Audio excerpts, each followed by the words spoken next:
Chapter 1. It is a truth universally acknowledged that a single man in possession of a good fortune must be in want of a wife. However little known the feelings or views of such a man may be on his first entering a neighborhood, this truth is so well fixed in the minds of the surrounding families that he is considered the rightful property of some one or other of their daughters. "My dear Mr. Bennet," said his lady to him one day, "have you heard that Netherfield Park is let at last?" Mr. Bennet replied that he had not. "But it is," returned she, "for Mrs. Long has just been here, and she told me all about it." Mr. Bennet made no answer. "Do you not want to know who has taken it?" cried his wife impatiently. "You want to tell me, and I have no objection to hearing it." This was imitation enough. "Why, my dear, you must know, Mrs. Long says that Netherfield is taken by a young man of large fortune from the north of England, that he came down on Monday in a chaise and four to see the place, and was so much delighted with it, that he agreed with Mr. Morris immediately, that he is to take possession before Michaelmas, and some of his servants are to be in the house by the end of next week." "What is his name?" "Bingley." "Is he married or single?" "Oh, single, my dear, to be sure. A single man of large fortune, 4 or 5 thousand a year. What a fine thing for our girls." "How so? How can it affect them?" "My dear Mr. Bennet," replied his wife, "how can you be so tiresome? You must know that I am thinking of his marrying one of them." "Is that his design in settling here?" "Design? Nonsense, how can you talk so? But it is very likely that he may fall in love with one of them, and therefore you must visit him as soon as he comes." "I see no occasion for that. You and the girls may go, or you may send them by themselves, which perhaps will be still better, for as you are as handsome as any of them, Mr. Bingley may like you the best of the party."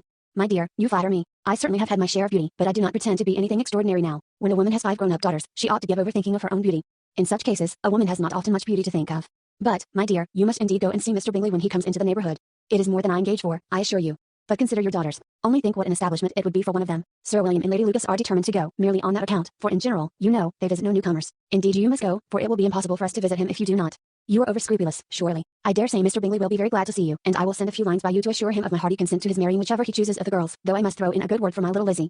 I desire you will do no such thing. Lizzie is not a bit better than the others, and I am sure she is not half so handsome as Jane, nor half so good-humored as Lydia, but you are always giving her the preference." "They have none of them much to recommend them," replied he. "They are all silly and ignorant like other girls, but Lizzie has something more of quickness than her sisters." "Mr. Bennet, how can you abuse your own children in such a way? You take delight in vexing me. You have no compassion for my poor nerves."